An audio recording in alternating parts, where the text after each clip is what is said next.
right here playing Farming Simulator 22 on Prairie Farms, Michigan. Oh, and you folks want to guess what we're doing here this episode?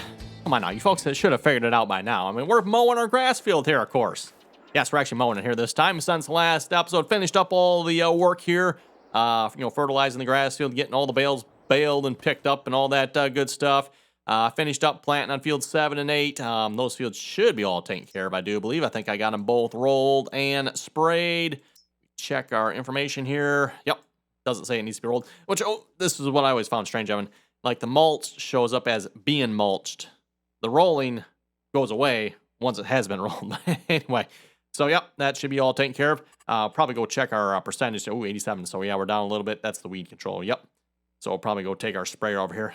What is up? Why are these fields always so much worse than the rest? Like 97, 90, these fields are fine, everyone, but oh well. We'll get over there, get them taken care of. This field here, looks like it's actually just the weeds that are, there's a little bit on the nitrogen that is just a little bit low. Which actually, that's a good point. I mean, it's surprising the nitrogen is actually relatively high on these fields because they're actually both not quite right. I don't know if we'll get to that here this episode or not. We'll see what's here. I might wait a little bit to do the fertilizing on those fields, everyone. We got plenty of harvesting to do here, so maybe we'll get started on a little bit of harvesting. And then once we get a little bored of the harvesting, maybe we'll go take care of the weeds and the fertilizer on those fields. Anyway, first things first, though, I'm going to have course play start on this here. I think the course play course is already loaded. Yes, it is. So there we go. We'll let that do its thing. And then we're going to head over to the combine here, which I need to switch to the other screen. There we go. Grab a combine. What do we got on here? Oh, actually click on it here. There we go. Okay, so we got a bean head on. We'll just start with the soybeans here then, I think, everyone. On field 6 here, of course, by the way. I believe last year we had these fields flopped around, so we had corn on this field. And then field 9, we had the soybeans on it. This year, the other way around. So a little bit smaller field of beans, but a much, much larger field of corn. Speaking of soybeans, by the way, did I ever sell my soybeans from last time? I probably did not, did I? Probably not. No, I did not. I still have 585,000, and I probably mixed it's June. Yep, June is the best time to sell soybeans, Evan, so I completely missed that end time. Whoops. It helps, Evan, when you're sitting on, $4.5 million, and I just sell crop, sure, but I'm not going to spend that money on it. But the problem with starting out with the equipment we did, and again, if you started out with what I call Larson Farms equipment here. Like, what do we upgrade to? I mean, yeah, we could upgrade to John Deere X9, I suppose, but as far as the game's concerned, that's really not like the 799. They're both going to do the same thing in the game. Not necessarily maybe in real life, everyone, but in the game, they're going to do the same thing. It's not like you got to necessarily worry about performance in the game. I mean, technically, we're supposed to put a bigger header on the combine, but then again, this 790 will take a bigger header too, so. And it's not, you got to worry about grain samples or how clean the grain is or how much is coming out of the front of the head here or losses out the back, Yeah, we don't have to worry about that. I don't have to worry about that at all, right? Probably going to have to go in here. Maybe we'll pull the other combine on this as well. Get our grain carts rounded up here.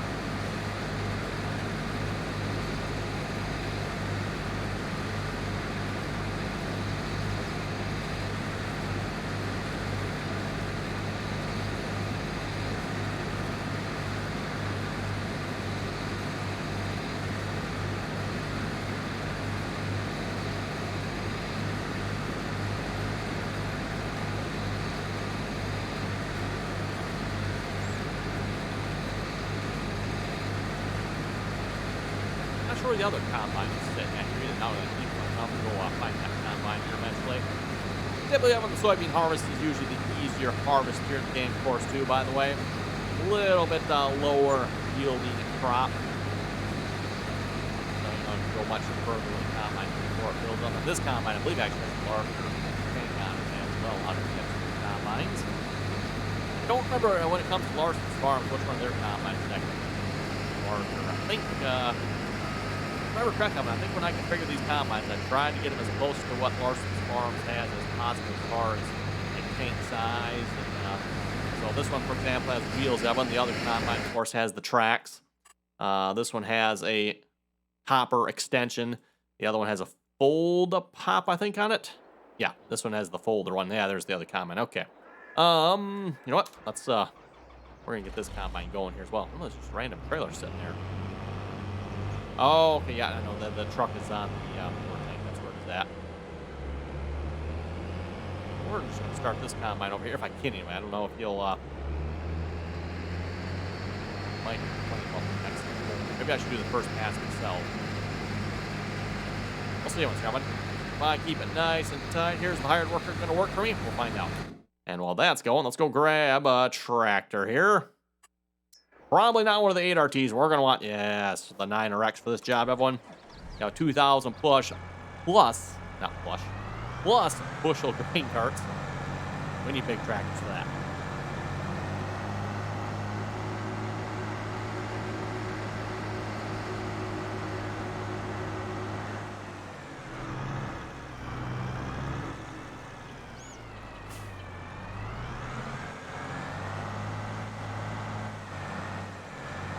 And the John Deere is the smaller of the quad track tractors we have, so I typically put that on the smaller grain cart here.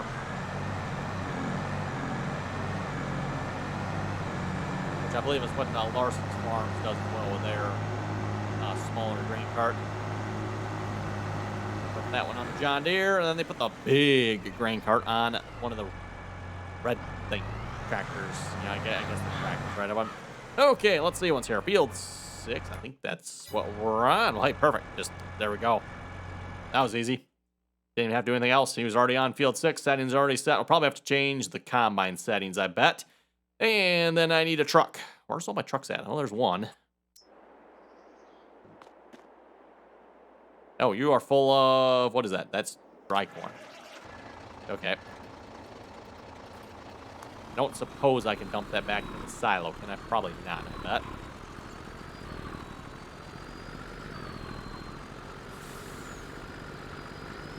Oh, we're gonna make that turn. We can. Doubt the silo system here is gonna hold dry corn, is it?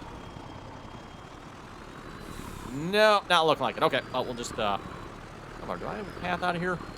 No, that's just the one way. Okay.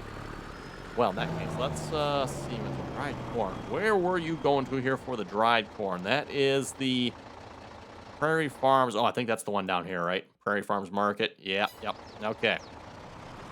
Well, I'll just have a course play finish that then. Or, I'm sorry, not course play, auto drive finish that. Always get my course plays and auto drives mixed up here, all right? Okay. You just, yeah, we need you to go there. Finish selling that corn if you would. Probably not the best time to sell to them, but it's only one load. We need that empty. And then where would I find another truck? There's another truck. We'll just grab this one here. We don't need the manure spreader right at the moment. Sure. Oh, you know what? I know where the other truck is. That one is probably behind the barn on field 9. That's the loud, obnoxious one, though. So I'll just leave that one back there.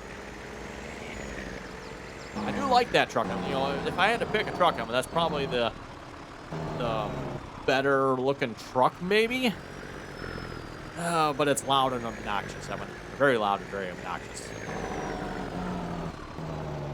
Although these trucks have the Jake brake that sounds whenever you let off the gas, doesn't it? Can't win, can you? Can't win.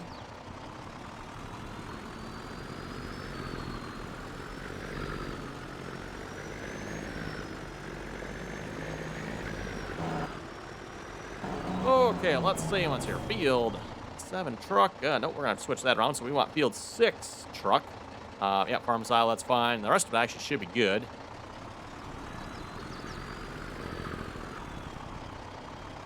Okay. Once you finish this pass, I'm missing stuff. Like, what in the world? Really? I'm not sure what I can do about that. So that's, I guess I can set this up with course play. Maybe course play might do a little better job with the width. I don't know. Kind of annoying. Basically, just to me, means that the mod author, which is kind of surprising. I think was this custom modding on these headers? I like to say custom modding, but don't quote me on that one. I might be wrong. They're not quite right on their width, most likely then. So it's leaving just a little bit, which, yeah, kind of annoying and disappointing, but oh well, what are you supposed to do? Okay, back to harvest myself here. I want to just head on. We're going to do the trees. Oh, I was here. What it is, so lock that GPS on, away we go.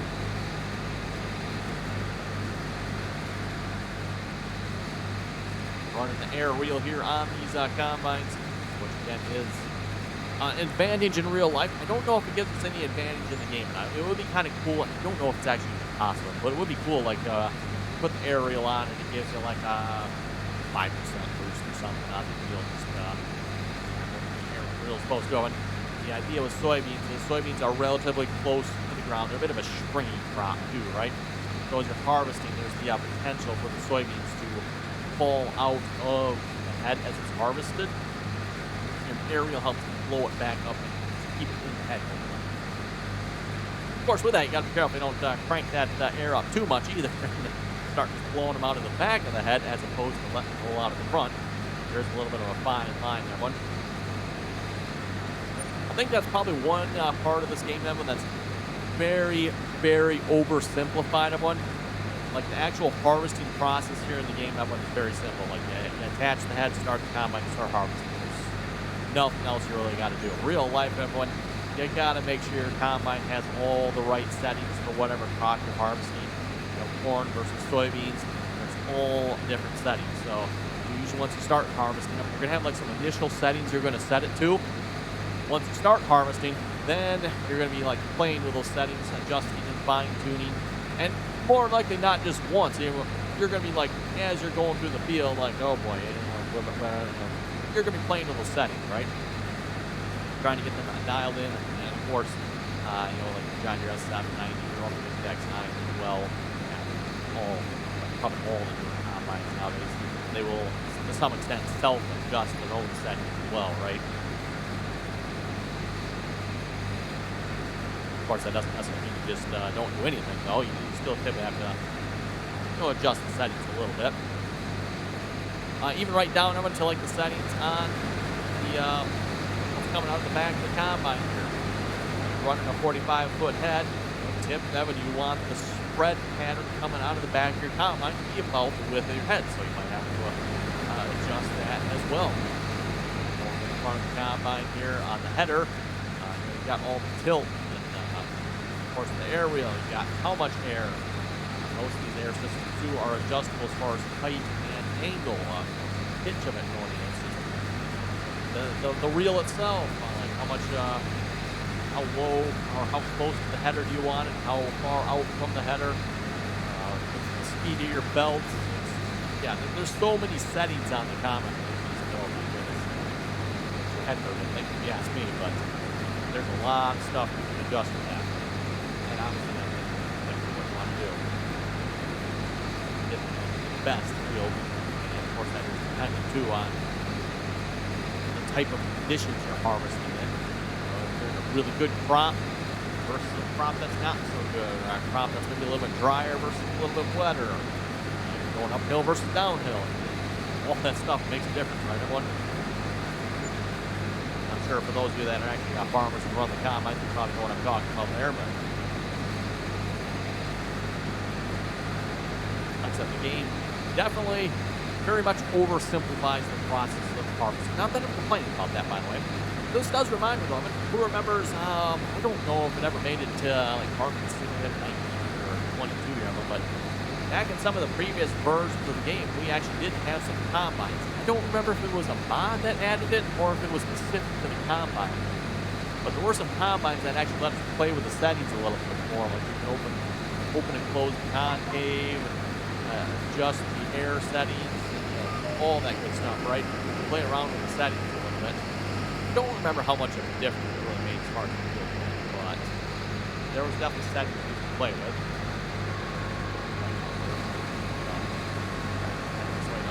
Speaking of unloading, probably going hard or if you put the pipe out, but let's see once here. We need another tractor here. That's the 540. Nope. There we go, 620. Yeah, we'll grab the 620 here. I know, it's a red tractor one. I have to make sure I take a shower after touching this thing. Full detox.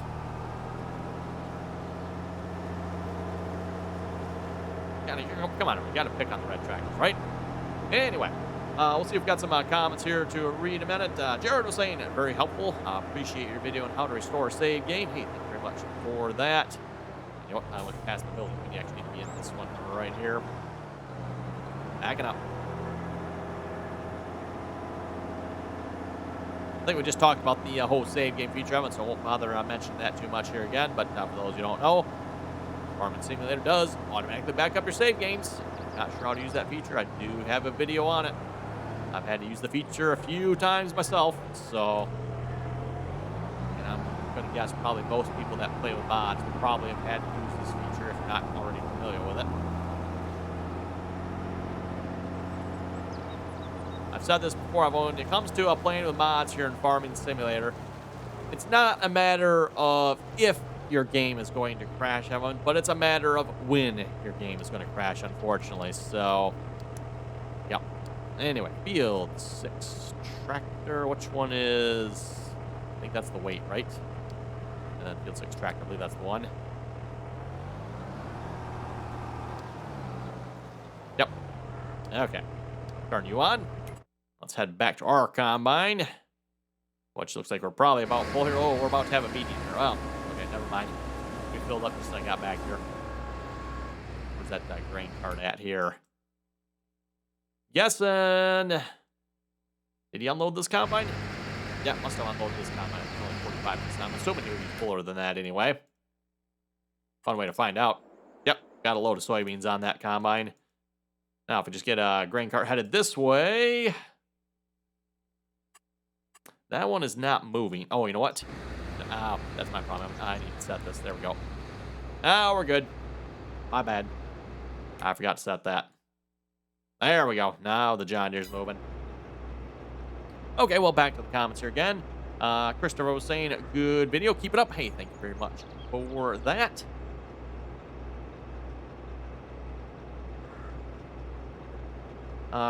Christopher was also saying here, Farming Simulator 23 is only for the Switch, and I think it's for mobile. Yes. I don't know, maybe I didn't mention that here last episode, but for those you haven't seen, Farming Simulator has announced Farming Simulator 23. It is going to be a mobile version of the game, or like Christopher said, for the Switch and probably some of the other mobile platforms as well, if I had to guess, the other handheld type gaming platforms. So it is not going to be a PC game, everyone. It is for mobile. Well, that being said, it does look fairly promising. And hopefully when it does come out, we'll maybe see if we can get a few videos on it and check it out.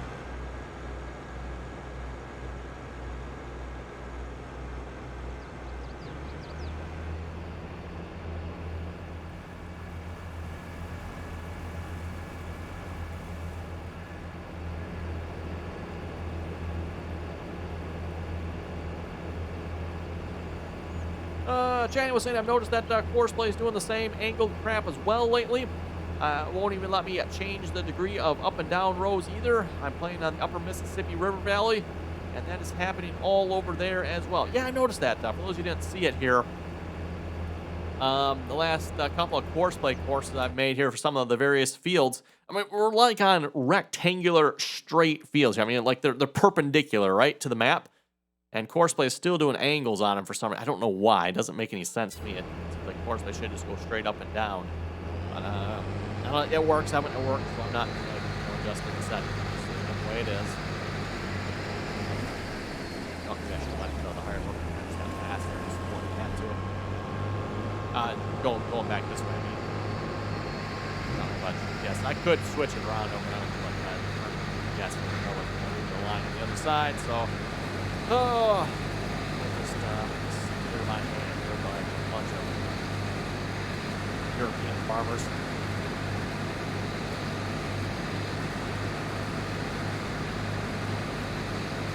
like I said before, it doesn't seem like the Europeans do much with GPS from what I can tell.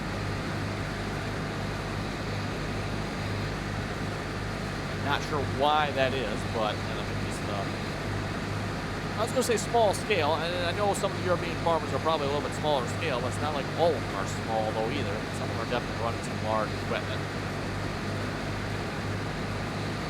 Maybe not necessarily to the scale that you're seeing here on the American farm, of course, but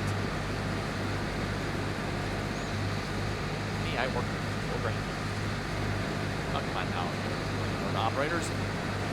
Got 2 grain carts on here. Give me no excuse for that. Yeah, like I said, that is the one thing I've noticed about auto drive. Auto drive works quite nicely for unloading, but it's not the most prompt of unloading, right? I think that's probably one thing where Courseplay was a lot better at, and maybe still better at. I haven't used Courseplay for unloading a whole lot of it, so I can't necessarily comment on it too much yet. But yeah, like I said, again, going back to auto drive, at least in the past, Courseplay, I would say, was always a much more prompt system for unloading. Like, it would keep the combine moving a lot of times. First, auto drive, usually the combine is stopped by time auto drive gets to unload it. Or maybe you can stop by time auto drive realizes it has to unload it. And then again, there's possibly some settings I can play around with to try to get that better. Turn off the driving prop. Some of those smart driving features might help, maybe I don't know. For the most part, I've just left my settings on default here in Farming Simulator 22 so far, but I haven't really played around with the settings a whole lot here. Just left them where they are. They seem to work pretty good for the most part. Possibly make some improvements, I'm not sure, but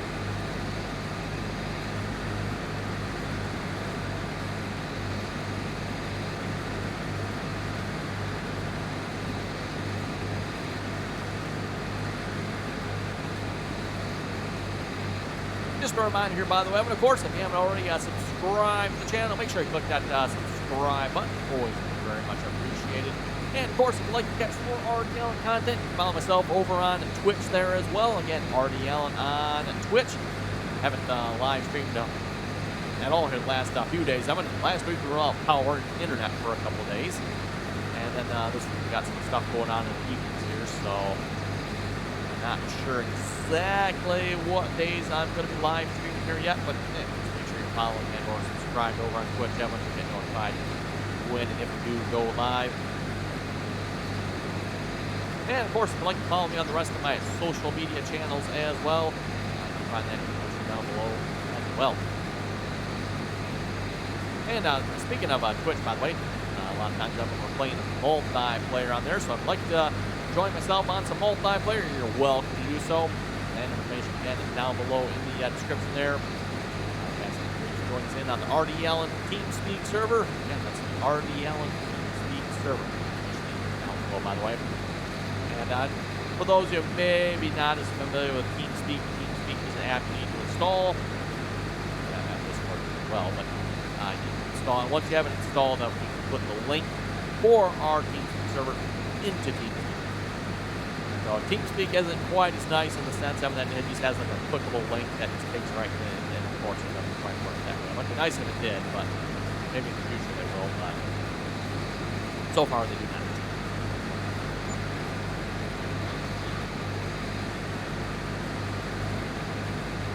Oh, out of curiosity, how is our yield looking on the field? I'm just looking at this, Evan. It looks like we're yielding a little bit better than we were last time, which, hey, nothing wrong with that, right? As I said, I'm trying to kind of like push the yields here on this map. Not necessarily maybe the best of ideas, if you ask me, I'm going to be honest, because like pushing the yield, now you got to get rollers and mulchers and stuff that really don't pay for themselves, in my opinion. But hey, that is what we're doing on this map. And like I said, it looks like we are getting just a slightly better yield, a little more consistent yield. I don't know if that's just the way, probably the way soybeans are, I guess. I don't know if you folks haven't noticed that, but certain crops seem to have like a consistent yield. Like if you look at the soybeans, Kevin, it's a solid green all the way across. There's no like change versus There's corn on this field last time. We got some pockets that are a little bit lighter and a little bit darker than other areas, right? Same on even the alfalfa field, I guess, which I'm assuming that's the alfalfa yield. Same thing on the oats. I think it was oats this year, wasn't it? Yeah, pretty sure that was oats on there. Yeah. Just interesting how there's a solid color here versus slight variation on the other one. Not sure what the reason for that is, but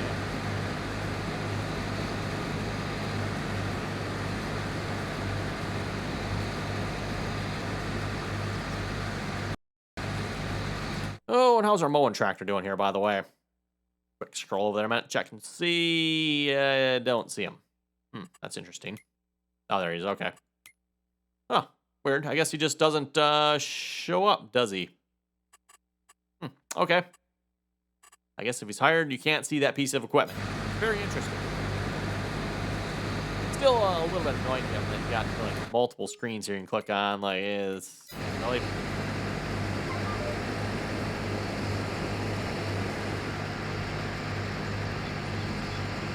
Giants, in my opinion, on your Farming Simulator 20 did not do a particularly good job with the menu system and user interface here. Definitely leaves some room for improvements, if you ask me. I'm sure there's not any more. We're already, what, a year and a half here in the Farming Simulator 20. Giants did not change the whole team, so I don't think it would anyway, but. That being said, we do have some big DLCs coming up, it sounds like. Some big, not quite game-changing, but it definitely adds some new features to the game, from the sounds of it. Some strange fail types. That looks interesting. Right, everyone? Look at up. See if we can get auto drive on those a little more performance here. Closest one is. See the red one's over by the other combine there. Not see the 9RX. Still top corner there yet, maybe? Yep. No, top corner there yet.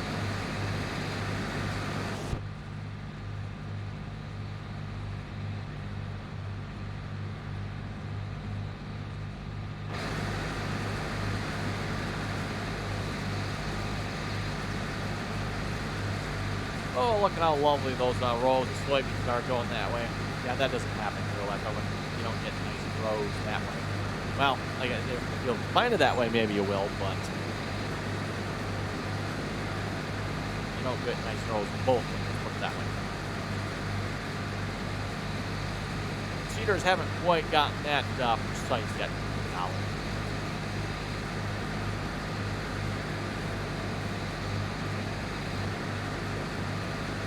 Hey, there we go. There comes the 9RX.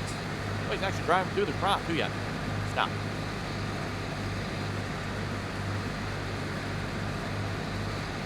Well, he is driving through the crop, though. I didn't think auto drive was supposed to do it. Unless maybe I did turn that off, and I don't think I did, but maybe I did turn off the drive through the crop and just let him drive through the crop, right? And this, by the way, was usually why I turn off crop destruction. And yes, everyone, I know auto drive and course play are not supposed to go destroy the crops if they do drive on it. But what happens when I have to drive on it because course play and auto drive are, right? So, like, no. We'll just turn off the stupid crop destruction. The way it works is kind of silly anyway, especially when it comes to spraying and stuff. I mean, although they do have, like, if you use the narrow tires in the game now, that does work a little bit better, right? Well, anyway, I'm looking at the time here. I think with that, we're going to wrap up this episode here. I'm going to continue harvesting off camera. We'll see how much of this field we get done here by next episode. So with that, if you folks have any comments or questions, be sure to leave them down below. And as always, Evan, thanks for watching. And until next time.